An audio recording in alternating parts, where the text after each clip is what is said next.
Well, Josh Gad is an award-winning actor, singer and comedian, having shared the screen with Hollywood's biggest names. Yeah, and while landing many notable roles across his 23-year career, he's probably best known as a singing snowman.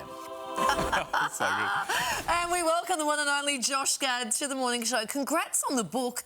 So many incredible tales from your career. Can we start with your big break, the Book of Mormon? It almost didn't happen. Tell us how you almost got talked out of this role.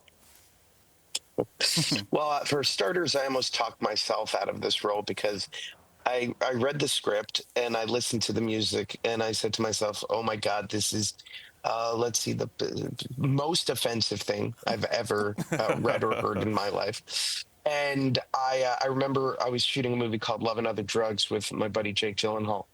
And I said, I'm not sure if I can do this. And I played him one of the songs called Hasadiga Evil White. And he started laughing and he's like, oh my God, how you cannot do this. What are you going to do?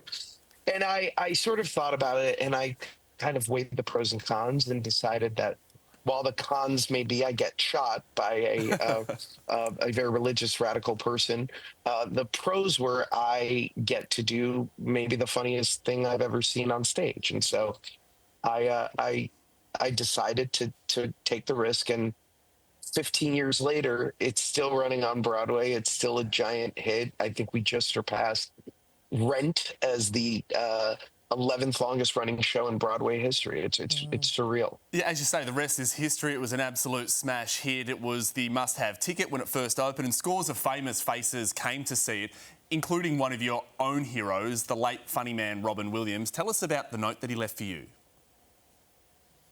Well, Robin left me an incredible note that was that spoke to his admiration not only for the show but on a personal level for me. And what was so profound and beautiful about that is Robin was in many ways my inspiration. One of the first movies I vividly remember watching in the theater was Aladdin, with Robin playing the genie.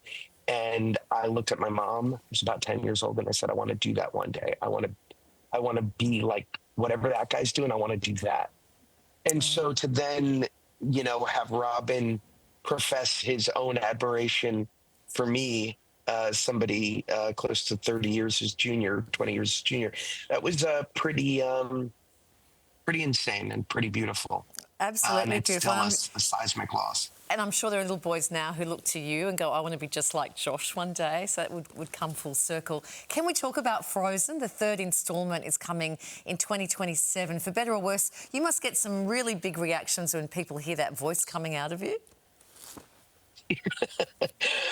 Mostly for better, sometimes for worse. I was trying to change a flight, and I called up the Delta person. And as I'm talking to them, they get distracted and they go, has anyone ever told you sound a lot like Josh Gad? And I said, yes. As a matter of fact, I've gotten that most of my life. I think that this voice that I lent to this lovable little snowman is one that certainly brings me a lot of attention, wanted or unwanted, when I'm walking around. But it's incredible because this is a character in a movie that, are hopefully going to be around for generations to come. Well, any parent will be able to attest to this, that the movie franchise is a drug, really, for kids. Now, you have two daughters. Is having Olaf as their dad exciting, or is it embarrassing? How do they respond?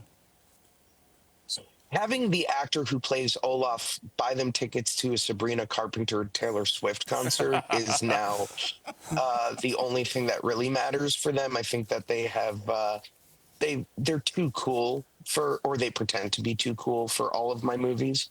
Although I found them watching A Dog's Purpose a couple of days ago and bawling, and I was like, aha, yeah, see that? Yeah, got you, girls.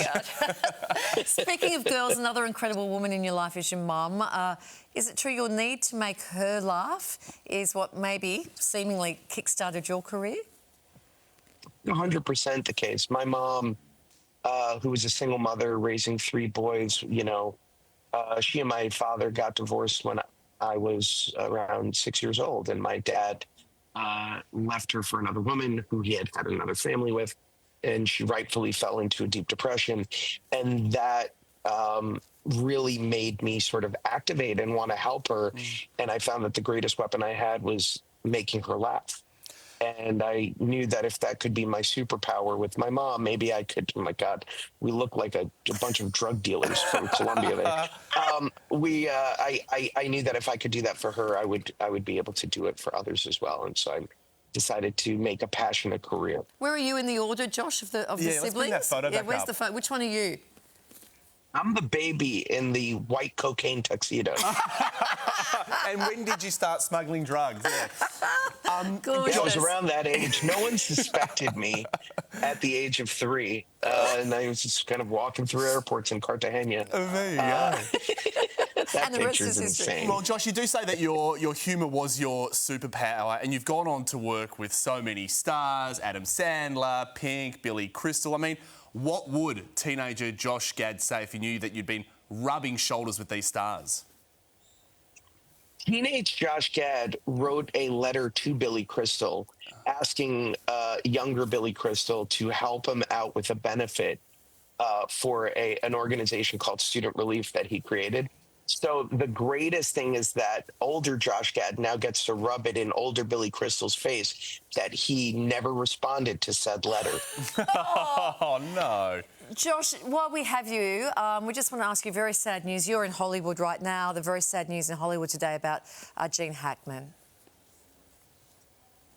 I posted a tribute, as did all of my colleagues today, because this is what I call one of the Mount Rushmore actors. This is a name that can be defined by simply the last name.